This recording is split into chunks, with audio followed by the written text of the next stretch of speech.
Vicki in a minute is going to talk about personal archives. And when I think of archives, I have most often thought about library kind of archives, the Library of Congress, the sort of serious paper archives.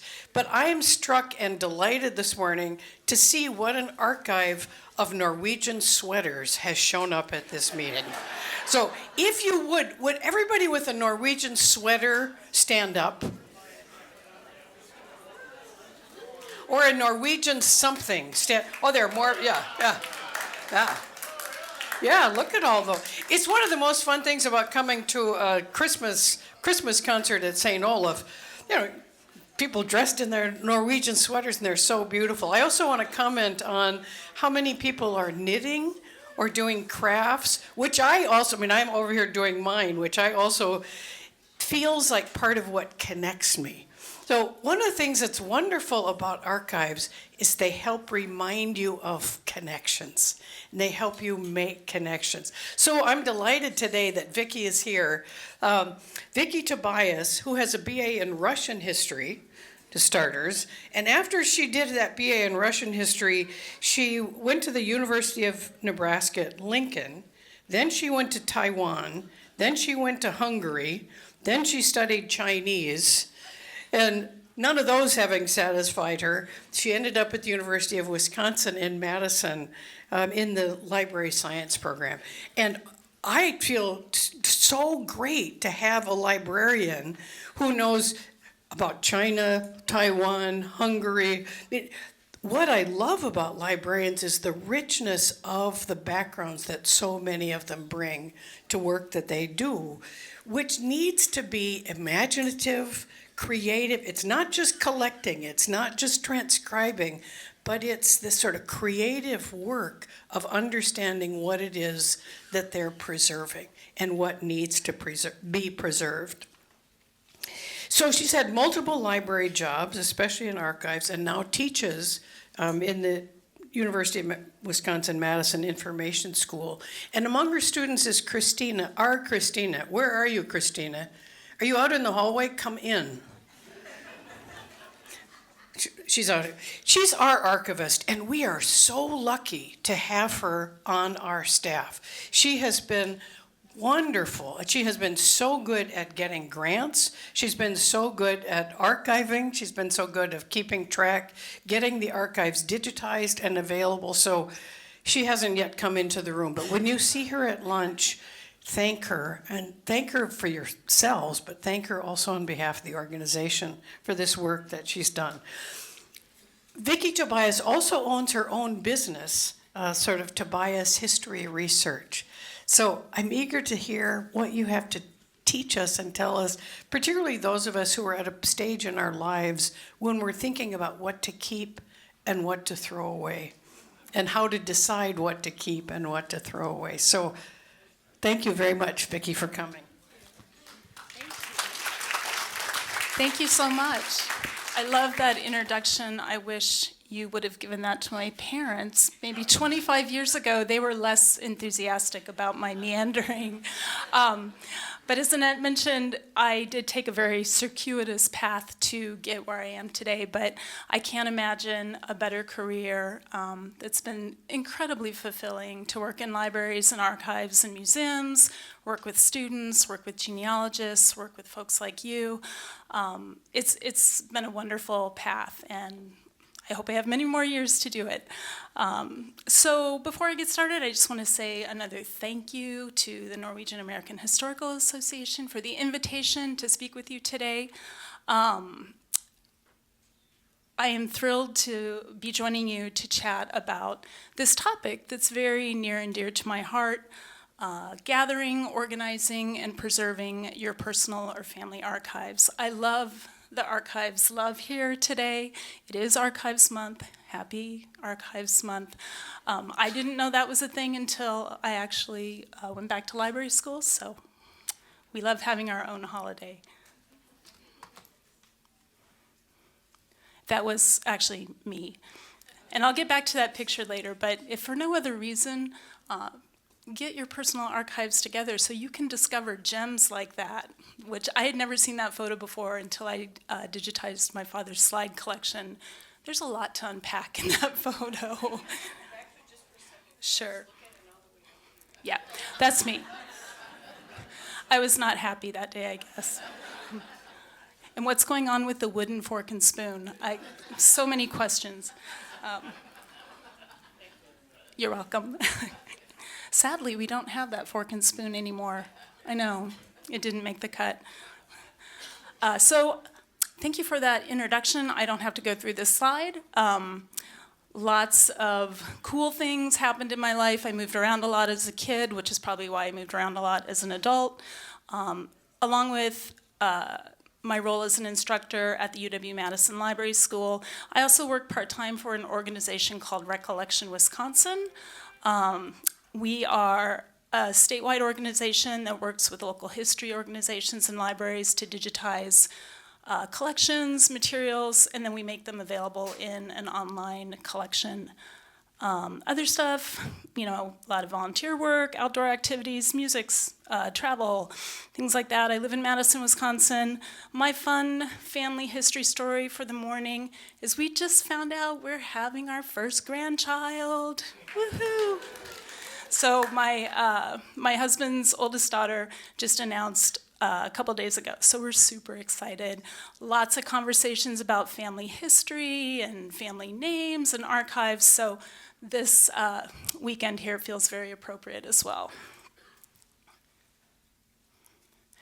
All right, so why are we talking about this topic today? What to do with your personal or family archives? I'm guessing you're here because you care about history, you care about your own history, you care about your community's history, Norwegian American history, obviously, history in general. Like many of us, you might be your family's historian by choice or by default. That's in my case.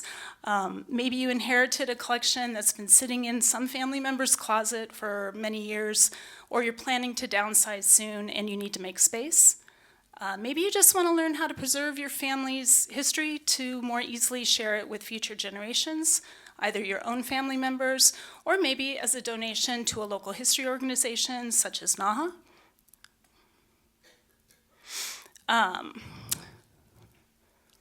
Excuse me. All of the above have motivated me to follow this career path and do this type of work.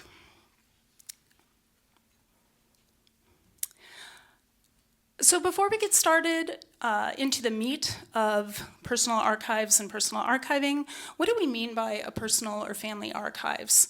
We're talking about the materials that uniquely document you or your family's history, your lived experiences. These include, but are not limited to, things like photographs, letters, heirloom objects, military records, family books, cookbooks, Bibles, scrapbooks, home movies, videos, special clothing, wedding dresses, a Letterman sweater, a Norwegian sweater. Each person's archives is going to be different depending on your family history and the things that you've collected along the way. We're going to talk a little bit more about this later, but this also includes your born digital or your electronic stuff, your emails, your photos, your electronic documents. Those are a part of your personal history as well. So a personal or family archives collection is exactly that. It's personal to you. It's the stuff that you've gathered or inherited over the years that uniquely tells your story. Your collection differs from other archival collections in a couple of obvious ways. It's likely stored in your own home, and you or another family member might manage and preserve the collection. So congratulations to all of you. Happy Archives Month. You're all archivists in charge of your own archive. I bless you to go forth. All right, so where do we start? I think it's important before you get started with any archives project to think through a few key questions that might inform your project planning and the work that you do to organize and preserve your collection. What are you hoping to accomplish with this project? Maybe you're moving and you need to condense your collection into fewer boxes, Maybe you want to rehouse all of your scrapbooks into sturdier boxes. Maybe you want to digitize a bunch of photos for an upcoming family reunion, but you need to organize them first. Or maybe you want to donate your collection to a local history organization, but you really have no idea what you have. Start by setting a few goals. This will help you stay focused and focused on the task at hand. Think about both long-term and short-term goals. How much time do you want or have to spend on this project? Do you have time each week, time each month, or maybe this is a seasonal project that you just work on during the winter months? Do you have a deadline that motivates this work, such as a family celebration or maybe a genealogy trip abroad? Do you have a budget for this project? You may have to purchase supplies such as special boxes or folders, or you may need to contract with a digitization specialist to scan your photo collection. This is an important one. Do you actually have room in your home for this work? Will you need to clear out a room or a part of a room? Some people are laughing. I know, that's my problem. Set up a table for your boxes. You might need to get a scanner or a computer. Think about your space and whether or not you're going to be able to manage your entire collection and work through it. And then finally, are there other people in your family you might want to have help out? Especially those with knowledge of your family history or maybe your particular collection items. Invite them to the party. So I always recommend by taking stock of what you already have in your collection before you go out and collect more stuff. So do a quick review of your personal archives collection. Figure out what you have and why you have it. Where are the boxes? Where are the folders? Where are the file cabinets? Are they located in your home, a family member's home, maybe in a storage unit? And in doing so, ask yourself, what do I have that uniquely tells my family's story? Be creative. Look around your house. Take a walk around. Do it with another family member. With fresh eyes, they might have a different perspective. And then think about what you know about these items. Is there somebody else in your family that might have useful knowledge? You might want to reach out and pick their brain at some point. Pay attention to different formats, quantities, maybe specific content topics such as an individual family member or a family line, different time periods or communities that are documented in your collection. And you can also think about, at this point, what's missing. Are there big gaps in your personal archives, and why? In my own family archives collection, I have very little that documents my grandfather's family, my maternal grandfather's family, so I've made efforts to reach out to other family members and gather copies and other documents. So ask yourself all of these questions, and then based on this kind of informal assessment, you're going to make a plan. So make a plan that is unique to your collection and definitely addresses your project goals. Here's a portion of a plan I created for a client a few years ago. They were moving out of their family home and they had about a year to accomplish their archives project. So we fleshed out this plan with more specific short-term goals and some action items, but you get the general idea. We set a few big goals. We agreed upon a timeline and a deadline for the work, and then we listed out the key activities that they were going to accomplish over the next 12 months. Everyone's plan is going to be different, and it's just a roadmap to help keep you on track and kind of focused on your original goals. Some of your plan might change once you start digging into boxes, and that's okay too. You can be a little bit flexible. All right, so you've set some project goals, you've drafted a plan. Now the first step is to collect or gather what you already have in your possession.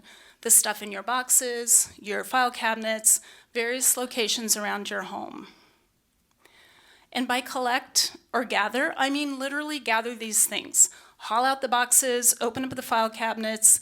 Don't trust what just happens to be written on the back of the box. You know, that can often be incorrect. Take a trip into your dark basement or your dark attic and see what you can find. You'll want to designate a space in your home for this work. Ideally, someplace with good light and a little room to spread out. Hot tip, I always recommend covering your floor with an old sheet or a painter's drop cloth before you ever get started. These boxes, many of them have not been opened in decades. They might be dusty, they might be dirty, they might have mold. So just be careful to protect your surroundings. Things get dirty really quickly. And when you're gathering things together, include things such as your genealogy collections, your family heirlooms, photo collections, family books, textiles, clothing, quilts, things like that. And again, as I mentioned earlier, don't forget to think about the digital or electronic content such as your email or digital photos. At this point, it's just an intellectual activity. You're not physically gathering it yet. Your photo collection at this point may consist of mostly digital photos on your phone or your laptop. You might have email correspondence with some family members that dates back 20, 25 years. At this point, just simply remember those things exist. We'll go back and gather them later, but you should always include your digital or electronic content in your personal family archives. I mean, for me, I have emails dating back to maybe like 1996, and some of those are with people that are no longer with us, and those were some of the earliest family history emails I blasted out to people I found on the internet. So I definitely wanted to save those, and I printed them out and included them in my physical collection. So don't forget about the email, don't forget about the digital photos. So if you can't physically gather all the materials in one centralized location, at least make note of what you have and where it's located in your home. And it's okay to work on just one box or one folder at a time, especially if you have limited space. So my own personal archives collection includes items such as photo albums, scrapbooks, home movies, some videos, photo collections, big slide collection. My dad was a prolific photographer. Cookbooks, yearbooks, some childhood memorabilia, and again, some digital content stored on computers, laptops, and thumb drives. They are all items that either belong to me, that I collected, or that I inherited from family members over the years. All right, so once you've gathered everything in one place, or to the best of your ability, I always encourage folks to create some kind of inventory to start, regardless of whether you decide to keep, donate, or dispose these items. And your inventory doesn't have to be anything complicated. It can be a simple Word document or an Excel spreadsheet or even a handwritten list at this point. But start by jotting down some key information about the things in your collection. And you don't need to document each individual item, each photo, each piece of paper. Think about categories of items. So, for example, 6 scrapbooks, 500 photos, 10 cookbooks. Some folks in archives call this clumping, which is kind of a funny term, but it's an accurate term for this activity. Review these clumps and then make note of their quantity, the format, the condition, especially if anything has a preservation concern for you. And then you're going to add this detail to your inventory. Again, a note about collecting new content. I think it's a good idea to figure out what you already have and what to do with it before you go out and gather new items to fill in your collection gaps. That I would consider a second project. All right, so here's an example of a simple inventory that I created for some items that are still stored at my mother's home. And that's a really good point too. You may have family archives that exist in other family members' homes. You don't have to take them from them. I mean, you can just document what they have. You can process, the collection. We'll talk about that in a moment. And it can stay there until which time it might come to you or it might go somewhere else. But some of these things my mom wasn't ready to let go of, and that was fine. So again, this inventory doesn't have to be complicated. It's just a place to start making notes about your collection. Once you have a better idea of what's in your collection, you can make a plan to tackle your project goals. I think, again, it's really important to make note of items that need immediate conservation treatment or attention. These might include home movies, clothing, fragile video or audio formats like VHS tapes or cassette tapes, some of your oldest paper documents. And you might also want to make note of items you want to digitize, donate, or dispose of at some point. And you can treat this inventory as a living document. Feel free to add information as you collect new materials or make note of any items you gave away to family members or donated to a local history organization. All right, so once you've gathered and reviewed your content, the content of your collections, and you've documented your clumps in an inventory, it is time to get down to the business of organizing your collection. Excuse me. For me, this is the fun part. I get a lot of satisfaction out of this, especially throwing things away. So this includes creating some kind of organizational structure for your collection, and then organizing and rehousing the materials based on this new scheme. Also includes weeding out duplicate materials or getting rid of irrelevant content. And by irrelevant content, I mean things that you've saved over the years that are not necessarily related to your personal or family history. These might include magazines. Everybody's got like a giant run of National Geographic. Don't save those. Or save them and do craft projects with them. Give them to the kids. Whole newspaper issues, maybe generic vacation souvenirs, old phone books. You don't have to keep all that stuff in your personal collection. Again, ask yourself, what does it have to do with my history? Is it important to the story that I want to tell about myself? So, how to create an organizational structure for your collection? Again, there's no right or wrong way to do this, although if you work in the Library of Congress, they're going to tell you a right or wrong way. But for our purposes, there's no right or wrong way. It kind of depends on your collection content. You might organize your collection by family line, by time period or decades, by geographic locations, by key topics, by specific formats. All of these are fine. Just pick a scheme that works for you in your collection, document it, make sure you write down your scheme and how you're using it, and then apply it to your collection. Easy peasy. So here's an example from my own personal archives. I organized my family archives by family line. So my father's line, my mother's line, grandparent, grandparent, grandparent, grandparent. It was just a much easier way for me to keep track as I was doing genealogy. But within each family line, my materials are then organized or grouped by format, then by date, with individual boxes or folders for particular topics or people, especially those for which I have a lot of material. For example, box 1, photographs, box 2, vital records and genealogy, box 3, military history, box 4, more military history. My father was a career Air Force officer, so we have many boxes of military history. And again, there's no right or wrong way to organize your collection. Create an organizational scheme that makes sense for the type and quantity of materials in your collection.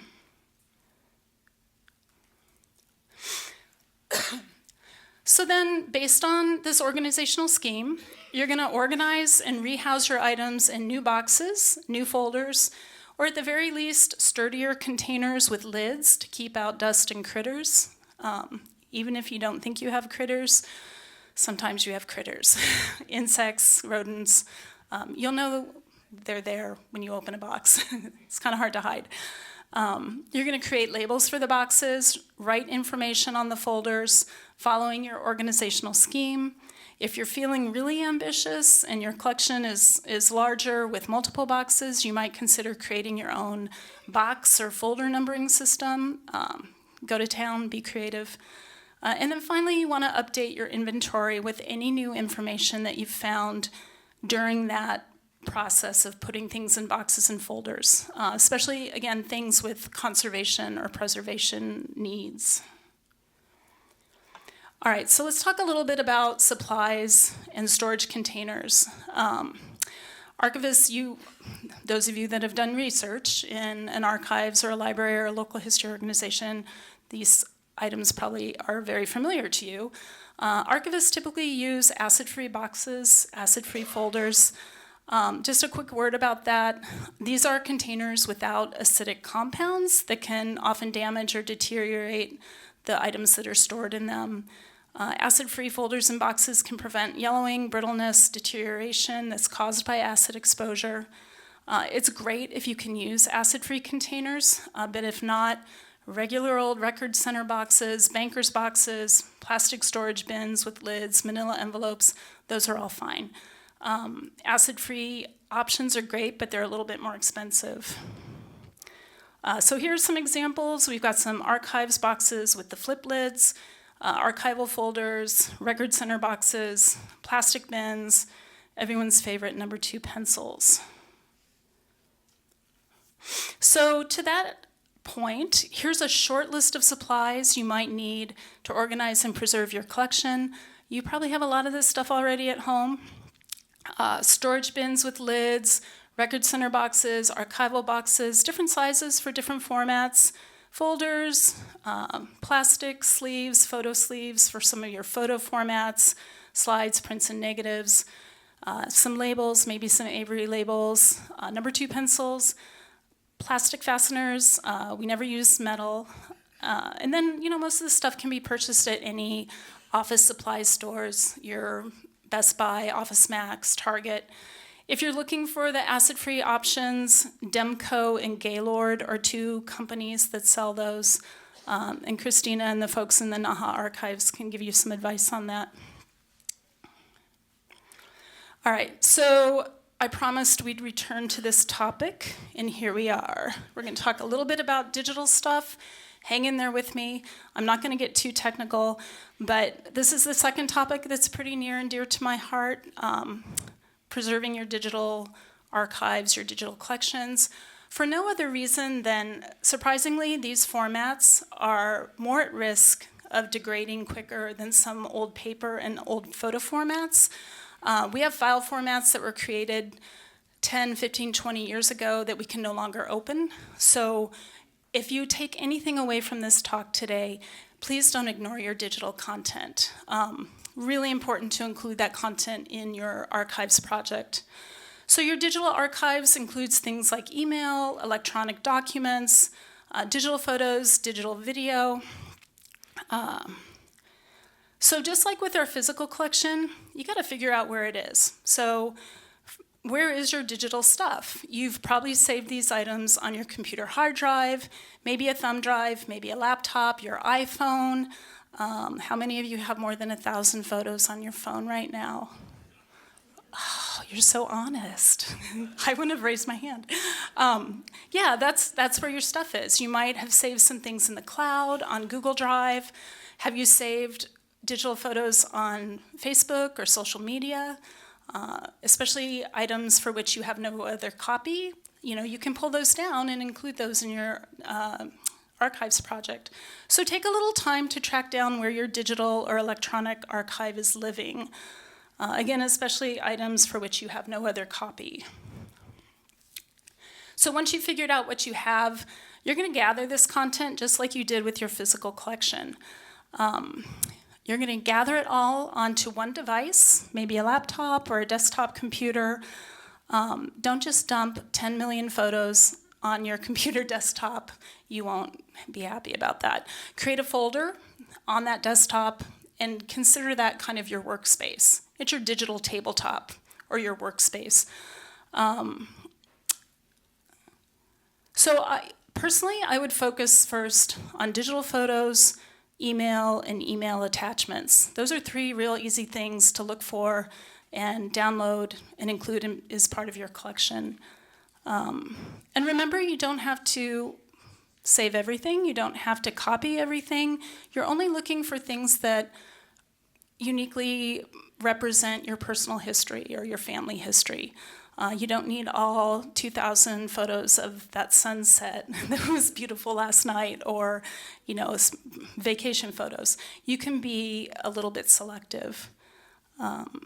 Always check your email for email attachments. Print those out or download those as separate documents. For me, I actually print out emails that I want to save. I don't want to run the risk of accidentally deleting something or losing email if you change email providers. Does anybody remember Yahoo or GeoCities or some of those early AOL? When they moved from one provider to another, lots of folks lost their emails because they didn't think about downloading and saving their content. Digital photos, again, hunt around on your computers, your laptops. So once you've gathered all this stuff in your digital workspace on this folder, in the folder on your desktop or laptop computer, you're going to go through a process similar to what you did with your physical collection. Weed out the duplicates, get rid of anything that's irrelevant to your project, and then you're going to create a folder structure, just like you did, an organizational scheme, just like you did with your physical collection. And you're going to move your items into your folders and subfolders. You can rename each item in a folder to reflect the content. There's some examples up here. I'd avoid adding too much descriptive information to your file name. I usually stick with a name, a location, or the event, and a date. We'll talk a little bit more about what to do with your collection in a moment, your digital collection. But again, for electronic documents that are related to your family history, I would print them out and add them to your physical collection. I got a bunch of military records from the VA and from the National Archives from my father, from his service. And it was great having a digital copy to share with family, but I just like having everything together. And I know I probably killed a few trees, but I know I have a paper copy and a digital copy, and I feel good about that. So then finally, just like with your physical collection, you can document these digital clumps, these formats, the quantity, the format, the location in your inventory. So you want to include this in your inventory as well. All right, here is a quick example of my folder structure, my file structure for my digital collection materials. Most of the stuff in my digital collection is related to genealogy. Again, there's no right or wrong way to organize your digital collection. Just like your physical collection, create an organizational scheme and be really consistent how you use it. And again, in this case, most of my digital stuff is digital or digitized photos and genealogy research. So I have some resources that I'll share with you today. I think what I'm going to do is just compile them all into one list, and I'll share that with Amy and the NAHA archives folks, and they can send them all out to you all at a later date. But here are the two companies I mentioned that sell specialty boxes, acid-free boxes and folders, Gaylord and Demco. The University of Colorado Library has a really excellent guide for collecting and managing family records that are digital files. And then finally, I have a couple of articles about downloading emails and creating PDFs from emails if you use Gmail. All right, here's my second hot tip for the morning, and it's an archivist secret. You don't have to keep everything. It's okay to throw away. Repeat after me. It's okay to throw away. That's your mantra. You should remember that. So keep in mind you're creating a collection that uniquely documents your personal history. I know it's hard to discard or exclude items from your collection, but really a streamlined, more focused, and organized collection is much easier to use, and it's much easier to share with other folks, either family members or a local history organization as a donation. All right, we're going to quickly move on to preservation and a few best practices for making sure your personal or family archives endures over time. All right, if you're able to store your collection in a secure, climate-controlled environment, that is best.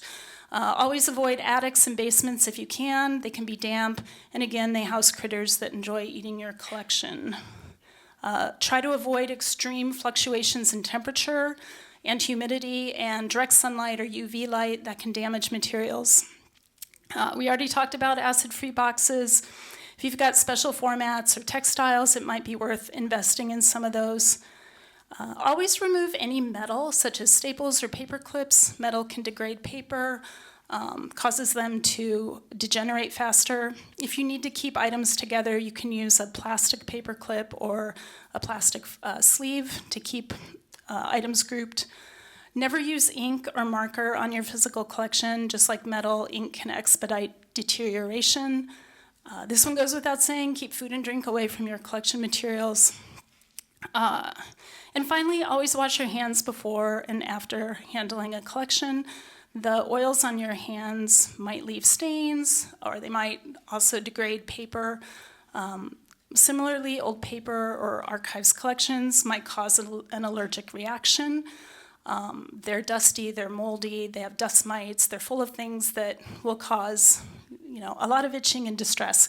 So you might think about wearing gloves or at the very least wash your hands when you're done.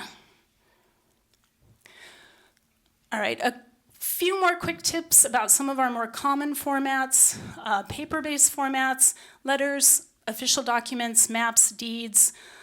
If you're disbinding or taking a fastener out of a multi-page item, I always recommend numbering the pages with pencil so you can keep items in order. We talked about this already. Remove staples, metal fasteners, get rid of the rubber bands. If you need to store things together, you can use a plastic sheet. If you can, if possible, unfold pages and store them flat. If you have to mend pages, there is a thing called archives tape, which is an acid-free tape. And then for bound volumes, especially tightly bound volumes, books, scrapbooks, always support the spine and avoid opening the pages beyond 120 degrees. You don't want to break the spine. Photos, scrapbooks, and albums. You might consider using special sleeves or folders or envelopes for different photographic formats, prints, slides, film, negatives. If you can, use pencil to write any descriptive information on the backs of photos or on the folder or the sleeve that is used to store it. If you can, I always recommend digitizing your photo collection. Remember that some of these formats, especially those which were never intended to have a long lifespan, such as Polaroid photos, they'll degrade quickly over time if they haven't already degraded. Scrapbooks and albums in my own collection, I've disbound. I've taken them apart for easier storage. Again, if you have to disbind a book, number the pages so you can retain the original order. And I think this is really important because the way a scrapbook or a photo album was constructed and the items that were selected to be in that order, that tells a story. So you don't want to lose the order of those pages. And if possible, you don't want to take those items off the pages. I know it's tempting, to take them off and maybe scan a photo or something, but that's a storybook that somebody created. So if you can, keep it as a book.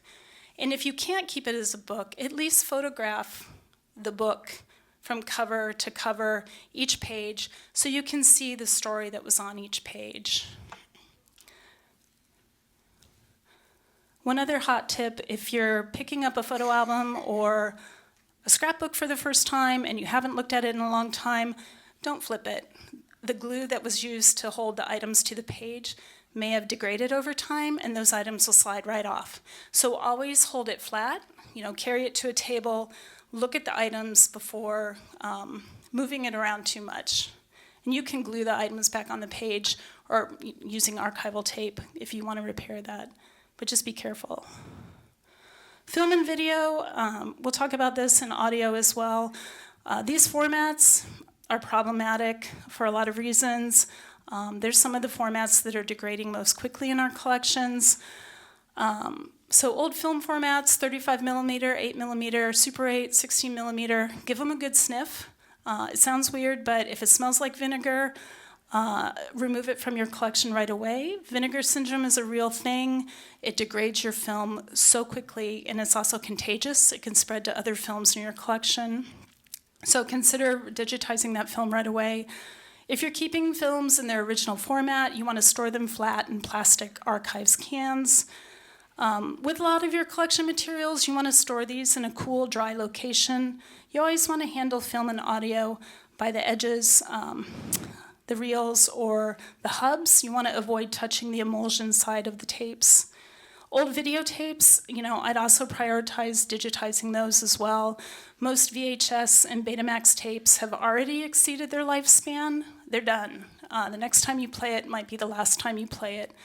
And most of us no longer have the player to play those back. So I would definitely prioritize digitizing those. So same with audio, same situation. Next time you play it might be the last time you play it. Yeah, I think the other problem with video and audio formats is we don't have the equipment. If we have the equipment, you can't find someone to fix it. If you can find someone to fix it, they can't find the parts. So I would consider these like top priority for digitization, for sure. Textiles, clothing, linens, other household or decorative items. Again, store them in a cool and dry, climate-controlled environment. Always handle them with care, with clean hands. Provide support when you're moving them, either with a board or a rigid piece of cardboard. Avoid dry cleaning if you can. Sometimes the cleaning process can cause more damage than good. If you have to clean a textile, make sure you're working with a cleaner that knows how to clean historic textiles. And again, the folks at NAHA Archives can probably help with some advice in that area. You want to avoid bright lights, and then you can always use tissue paper to help textiles retain their shape, so in sleeves or bags, if you want to keep things robust and good airflow. Okay, last but not least, memorabilia. This is a tricky category of content. It kind of depends on the item. These are three-dimensional items, awards, souvenirs, things that are framed. I always recommend taking things out of frames for storage. The frames, are kind of a mess over time, unless the frame has some historic value, but they're usually a mix of metal and wood, which is not good for the item. The one thing I'll say about memorabilia is items have a story. So if you know the story, if you can, write the story and always store it with the item. So, as that thing gets passed down over time, people remember, what is the origin of the teapot or the snow globe or whatever you feel inclined to save.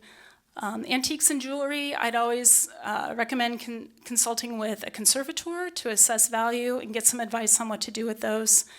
And finally, ask yourself, with memorabilia, do you really need to keep it? Is it necessary to tell your family's story? This is the biggest category of content that I think people toss out,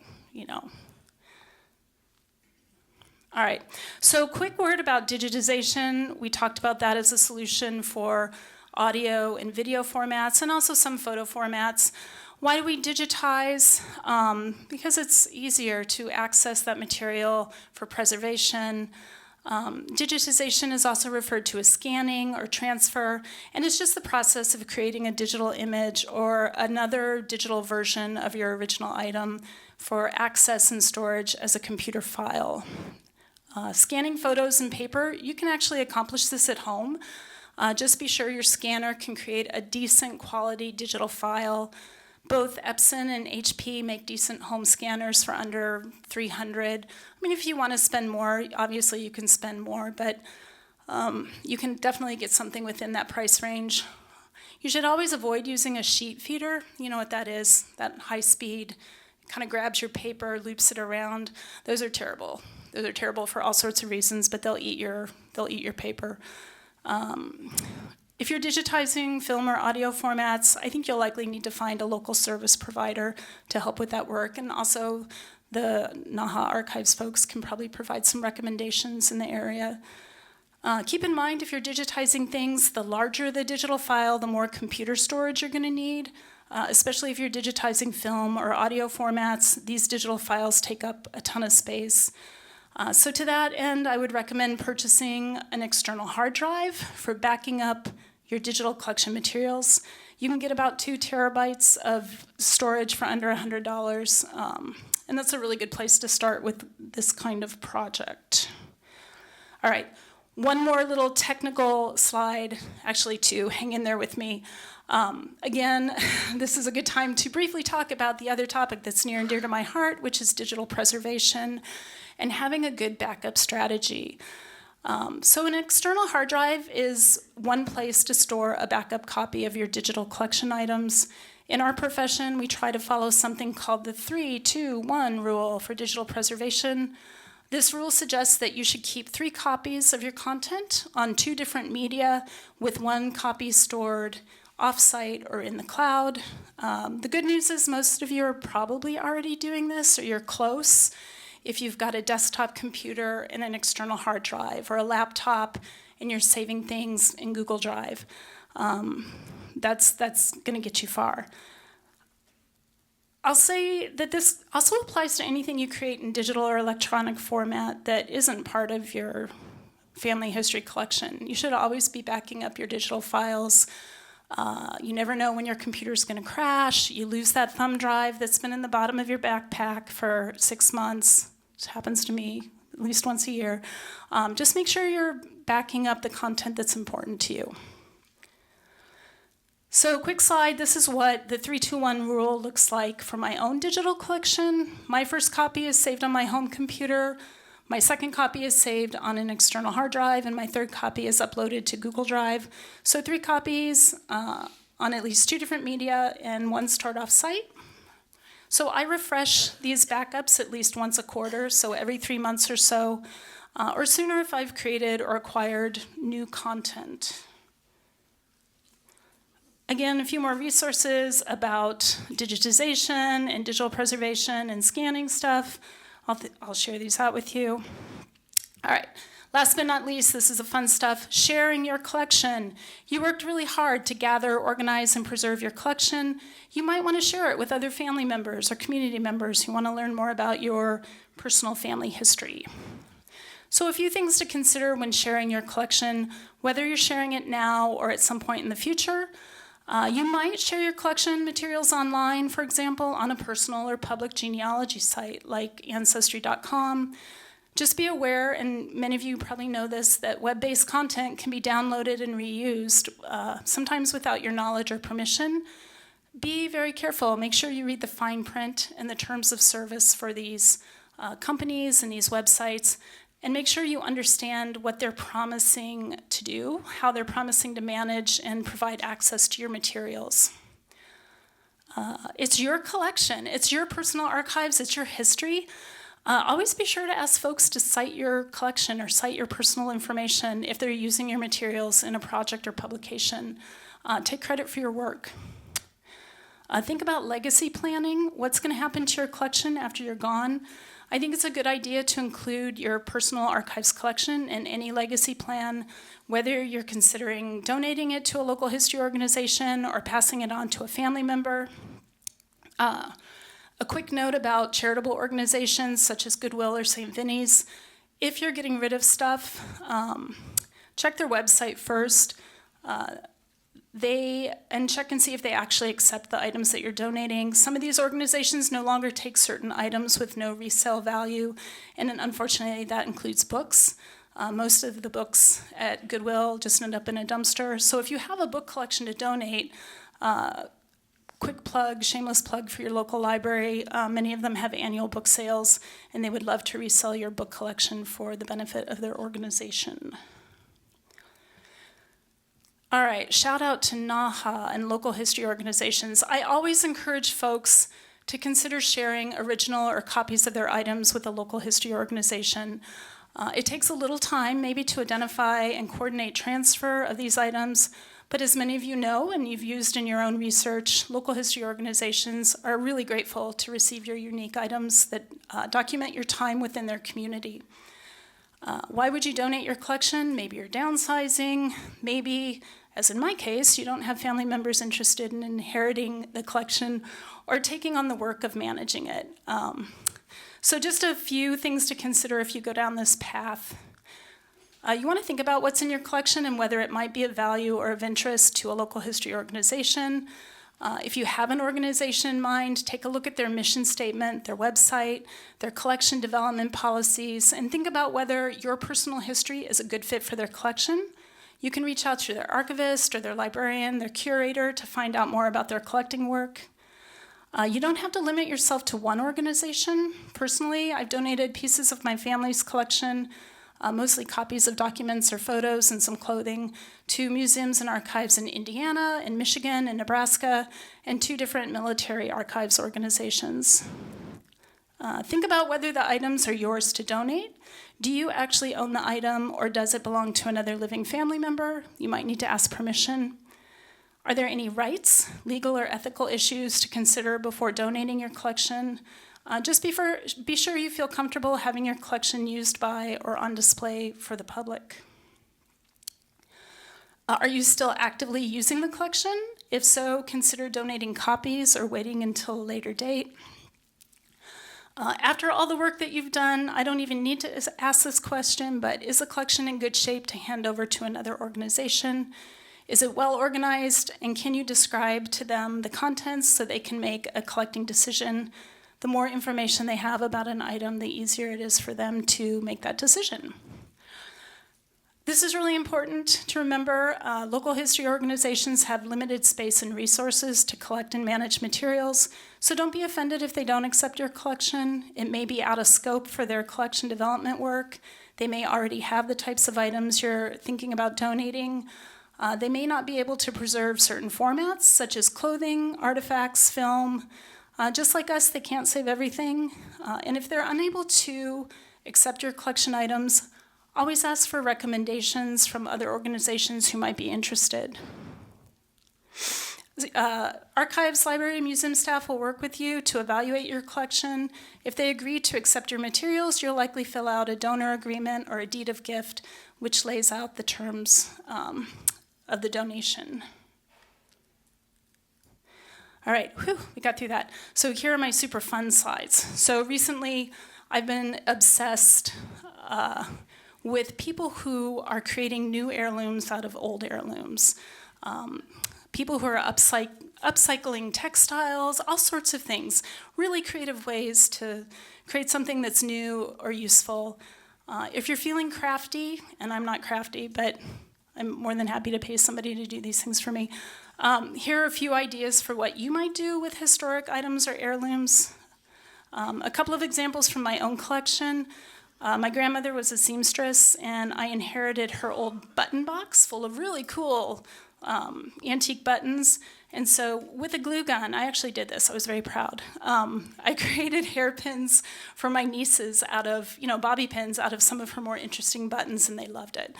I also have my father's vintage wicker baby bassinet, and my goal this winter is to paint it and use it as a towel holder in our guest bedroom. So, we're not going to use it as a baby bassinet, but now it has new utility.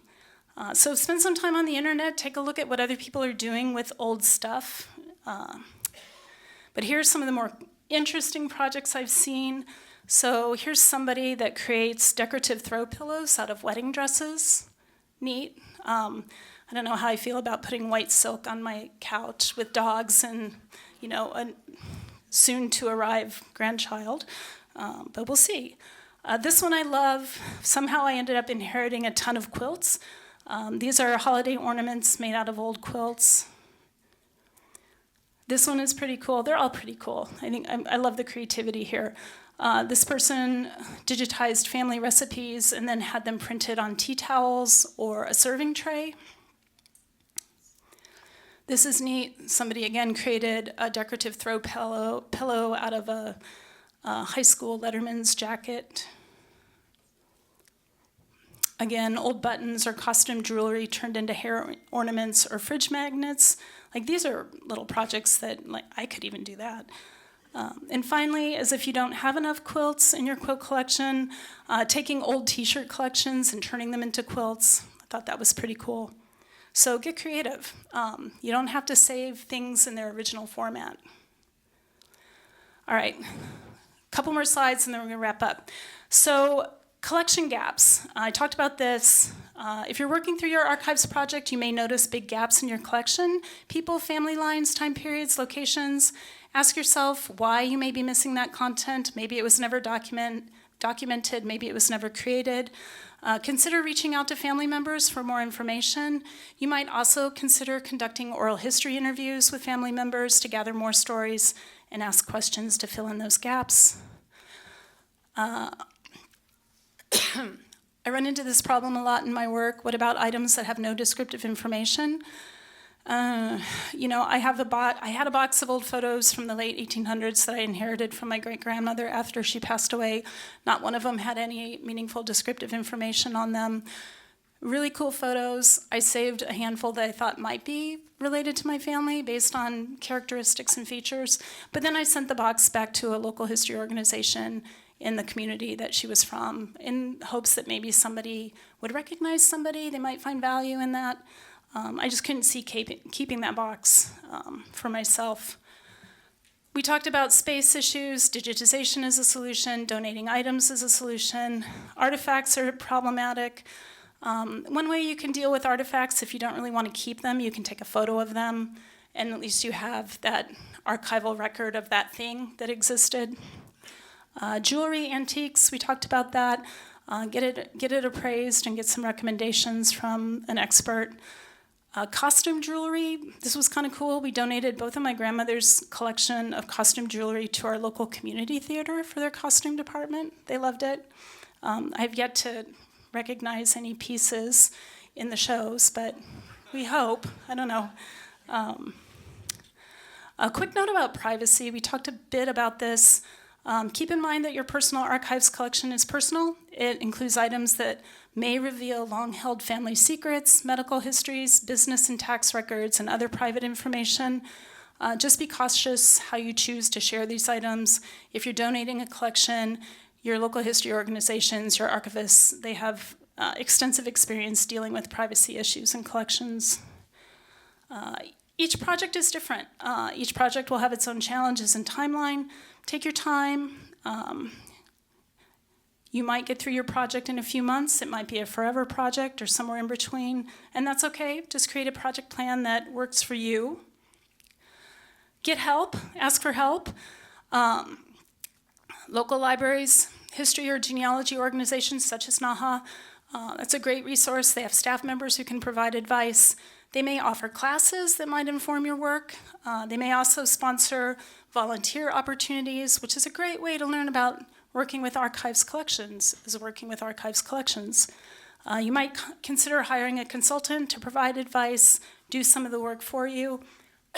I had some great experiences a few years back working with high school students in Madison who needed community service credit to graduate, and was able to plug them into a couple of genealogy projects going on in our community that I knew about. That was kind of fun to see them have that experience and get that experience. A quick shout out to the fine folks here at the Norwegian American Historical Association. Ask them about their new family archiving kits available to support this work. Very cool. They're here today. There's some in the back of the room. You can ask Christina or Amy or any of the staff about these kits. It's a really cool idea. It's a really cool service, and I encourage you to take advantage of it. A few more articles, but final thoughts. All right. It's your archive. You're the archivist. So approach this work like an archivist. Don't think of it as just getting organized or an extraneous chore. In the business of preserving your own history, you maintain the archive. You are the archivist. You are empowered. Break your project into manageable chunks. That makes it a bit more easier to plan and execute your plan. This is a tough one for me. Try to stay focused. Try to resist the urge to walk down memory lane every time you open a box or folder. That's why I have forever projects. Treat any effort as a productive one. Doing something is better than nothing. Looking at piles, deciding what your buckets or your clumps are, labeling things, throwing stuff out, renaming files, scanning stuff. It all counts in the end. Try to focus on stuff that has long-term value to you, and also long-term value with respect to telling your family history story. And again, you can remember our mantra, it's okay to throw things away. Again, take active steps to manage important digital files. Again, they're not gonna last forever. They don't have long-term stability like paper, and you don't know if you'll be able to open and read them in the future. And just like your paper collection, you don't have to save all your digital files. And finally, do as I say and not as I do. Even though I'm an archivist and I've been doing this work for many, many years, as Annette told you, my personal archives is far from perfect. I have a big old mess of digital photos to organize this winter. I have a couple of chests of inherited documents from my grandparents I've yet to go through. And I have no idea what to do with a lot of my family heirlooms and antiques. That's okay. Just take your time. Don't aim for perfection. Start with a few achievable goals, but just get started. And with that, I thank you for your time and attention. And sincere thanks to the NAHA folks for having me here today. I think we have time for questions. Yes, for sure. Okay, good. Thank you. Do you want to come to my house and help me with that? Right. Maybe. I'm happy to see that you have this business. I'm wondering about, have you published some of this, all of this? It would seem a great NAHA Vicki collaborative project. I would love that. I have in different, because I haven't had a linear career path, I have, presentations and publications scattered here and there. One of my other many goals in the next year is to compile them, have them available on my website, try and do more outreach like this to audiences of folks that I know are interested in dealing with their own personal archives. So that's a long answer that says yes, maybe. I hope so. Yes. Thank you. Thank you. This business about memory and history is what we're all about. And it is. Thank you. You've done a good job. Thank you. My question isn't for myself. I'm asking for a friend, okay? Everyone's always asking for a friend. And the question, the general topic is the ethics. You've made a good point, medical records and so on and so forth. Yeah.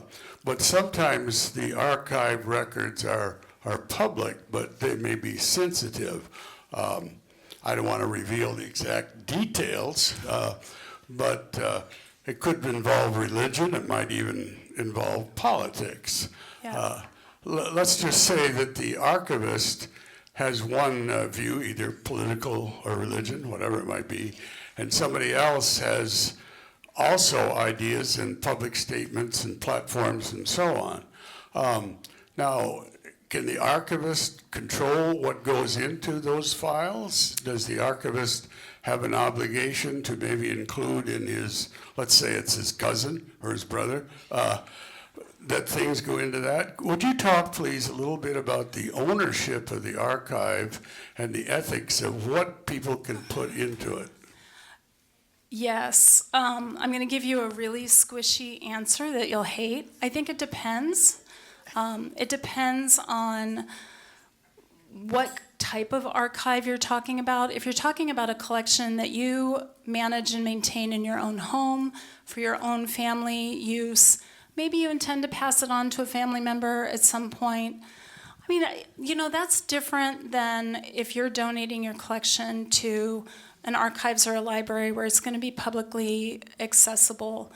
And so in that situation, as an archivist that's worked in that environment, you work very closely with the donor to find out what are the things that are in the collection. Is there anything in the collection that's sensitive? As archivists, we try not to close collections, or we don't want to take things out of a collection that limit the story that can be told. Closing collections is problematic. Sometimes folks will donate a collection and say, I don't want this publicly used until 70 years after my death, or something like that.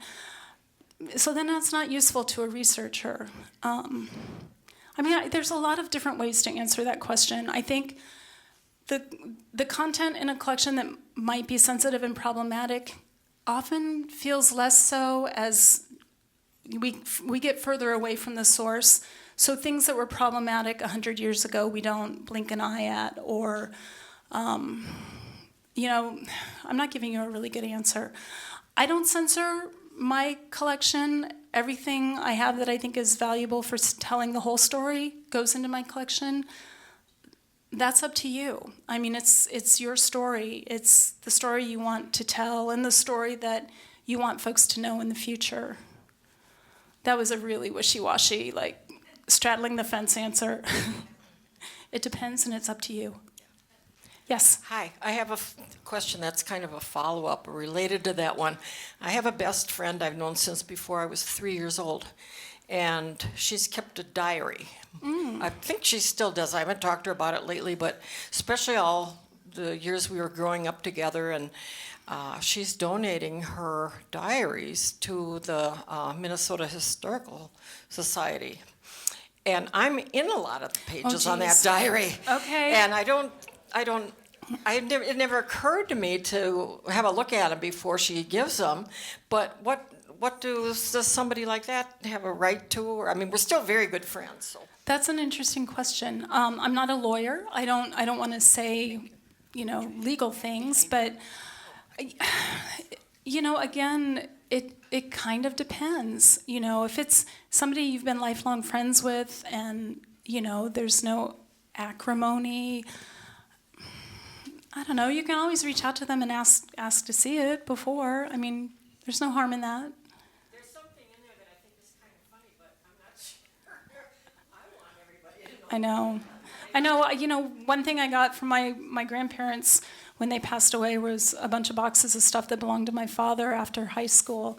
And we never knew he had a girlfriend besides my mother. But apparently they corresponded his entire freshman year in college. And, I didn't see that content until after my father passed away. And, it wasn't anything spicy, but I did feel a little weird reading it. But then I was really glad I had it, because it was this documentary evidence of his freshman year in college, which, I had never seen or heard these stories, so that was great. And the Minnesota Historical Society does have a history of putting time delays on their box.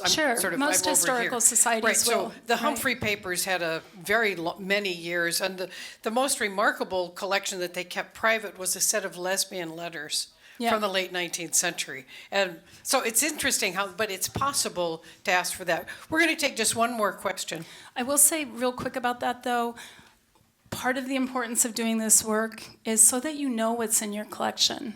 Once you have a good idea of what's in your collection, then you can make those informed decisions.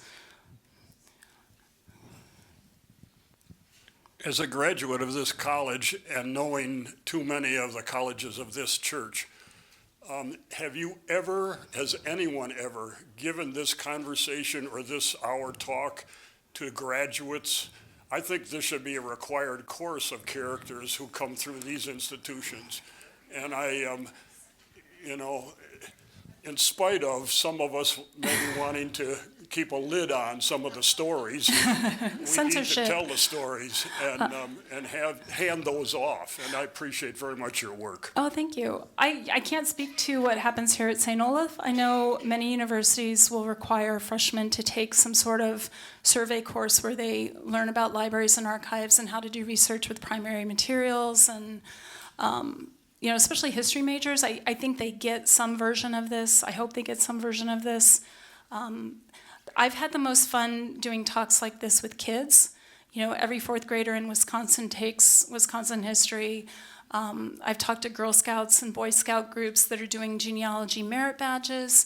I love getting the little people excited about family history, because if you catch them when they're young, then you've got them for life. Like me, I was one of those kids. Let's thank Vicki for talking to you about this monumental task. Thank you. you.